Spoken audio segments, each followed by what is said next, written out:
Welcome guys, these are the ingredients I will be making.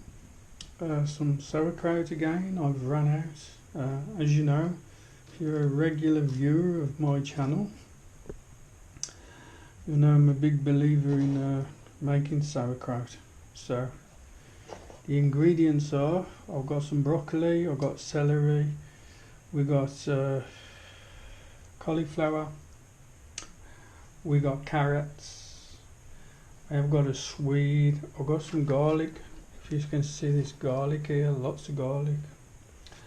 Got some green cabbage, cauliflower, celery, brine water, and we have a new machine.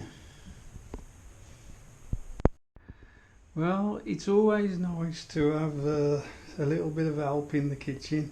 As you can see, I've got this lovely KitchenAid bad boy processor. In fact, they actually do a larger version of this, and I didn't think I'd need that, but you know what? I make so much sauerkraut that it done off. This machine doesn't have saved me some chopping on that board. So without further ado, welcome guys to the Art Patient, and let's make some sauerkraut. So here we go. Hello guys, and welcome to another episode of the Art Patient. Today, as you can see, I'm about to make some sauerkraut. Sauerkraut is absolutely fantastic stuff. It's a German word meaning sour, and kraut. Kraut's a leafy vegetable apparently. A green leaf, sauerkraut. This stuff has been around a long time. It dates back to Genghis Khan and China, Mongolia, Asia, 200 years BC. Apparently it made its way to Europe and the Germans took it on and made a pretty good job of it. It's fermenting the vegetables. I've done numerous videos on this now, and I've run out, so I'm going to make some, and I thought it'd be nice for you to join me with my new toy and see how I get along with it. The idea is that once we've chopped them up and they've gone in some brine water, these are going to ferment. The lactose in the vegetable sugar is going to break down into lactic acid, and during that harmony, what's going to happen is we're going to produce bacteria. When you know I'm a massive fan of bacteria, we're going to produce some bacterias, Pedococcus, Lactobacillus, and quite a few others. Right, I'm not going to bore you with them, there are quite a few. And we're going to produce just absolutely digestive enzymes in abundance. Now, it's the digestive enzymes that are so important here. So ladies, if you have problems, if you're having weight problems, it's maybe due to this problem here, digestion. Digestion is where a lot of people's problems lie.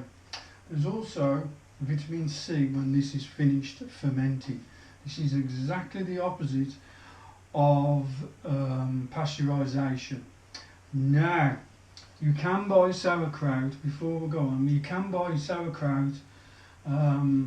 I don't want to make the introduction too long, guys. You can buy sauerkraut in the supermarket, but be careful, because I do believe it's all pasteurized. In that case, it's dead and it's no good. It'll have no bacteria because it's designed to sit on the shelf. This stuff will keep for months and months and months and months and months. In fact, in the old days, they used to make it, put it in a glass jar and bury it in the garden to take them through the winter. Well, the winter's here, so I'm making some. Let's see how I get on with my new toy. Here we go. the garlic, we've got antibiotics in there as well.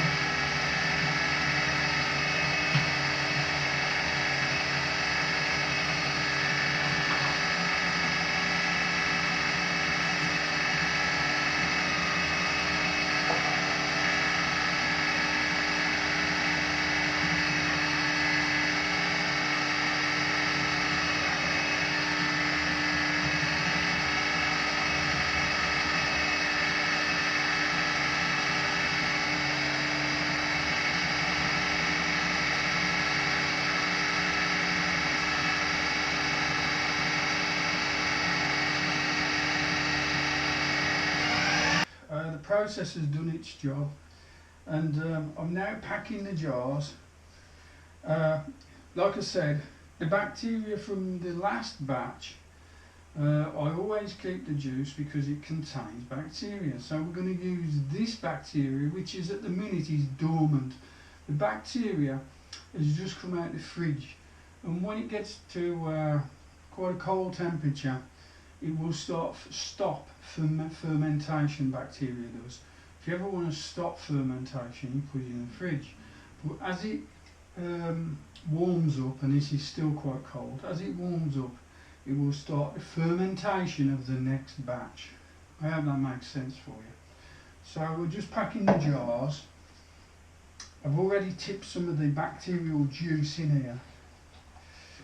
And like I said, this is a lot thinner than I normally make it because I'm not used to the KitchenAid yet, and I think I hit the pulse button a few too many times, but no problem. It'll still be a lovely condiment. It will keep you so healthy, and as you get to tune into the channel, you will realise how mad for bacteria I am. And there is another jar ready.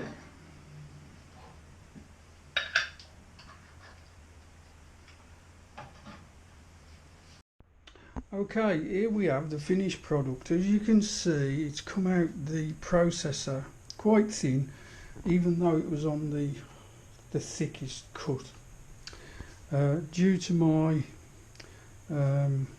lack of skill with the processor, to be honest guys. But it's a brand new toy, and I'm sure I'll get used to it, and it's an almighty toy.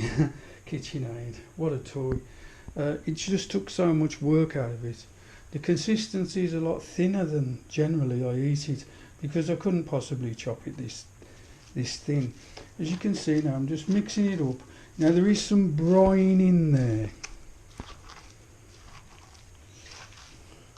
and what I always do is, as I eat it from the last batch, I'm left with the bacteria, which you can see here, from the last batch. Now the only reason this is red is because I used red cabbage, and I couldn't get any red cabbage this time, but it doesn't matter. It's a personal preference and personal choice.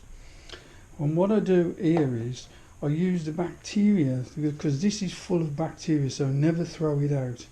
So what we're going to use, this bacteria will set in motion the fermentation of what we're trying to make here. So we use the bacteria from the brine water into the next lot, and you carry on doing that.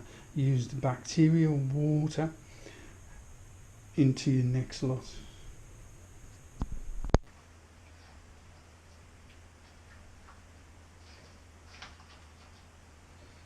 Like I say, I think this fermentation will be quite quick. Normally for me, I know some people ferment these for quite some period of time, but normally for me it's quite a short period, in about a week. I'll start eating this in about a week. I will let you know, make a video on it. The only thing you won't be able to do is taste it. And this will start breaking down in a warm room quite quickly. as like I said, the lactose is already out and being broken down into lactic acid. There you go then, guys. I hope you can see these. These are the 6 jars that we've just made of the sauerkraut. I found a little jar to just get the last out the bowl, don't want to waste any. Absolutely, like I say, bacteria is amazing stuff when you realise how it can bring about health, and how you run. Like I've said before, if you watch my other videos, and please do, I do believe you're pleomorphic and you're run by bacteria, and you're a bacterial soup. Like I say, coming back to the sauerkraut here, this can just do so much for your immunity, and it will do so much for your digestion. If you've got digestive issues, ladies, if you're overweight, this is one way to lose weight. This stuff that's going to be developed in these jars over the next week, and I'll bring you along for the ride and film it, because they're going to gas up and they're going to start popping. Hence why I've put a few paper towels in here, because they will produce gas and it'll start trying to escape. That's not a big deal if you're making it. Like I say, it can do so much for you, and it's quite simple to make. The stuff you buy at the supermarket is no good to you because it's pasteurized. Everything on a supermarket shelf is pasteurized. It is no good for you. It's dead. It got died when it got heated. It got killed when it got heated up. It's not the way. And like I say, you don't need starter kits and all that. All you need is the juice from the last lot you made. Put it in the fridge. It'll keep forever and a day, and you'll get these boys moving. Like I say, I normally make it thicker, but it's the first time I've made it with a processor, and I got a bit carried away. But it'll still work. It should work because I've increased the surface area. It should work even faster. So, thanks for this watching me make that in this episode, and like I say, I'll keep an eye on it. Look out for more videos, guys. Thank you.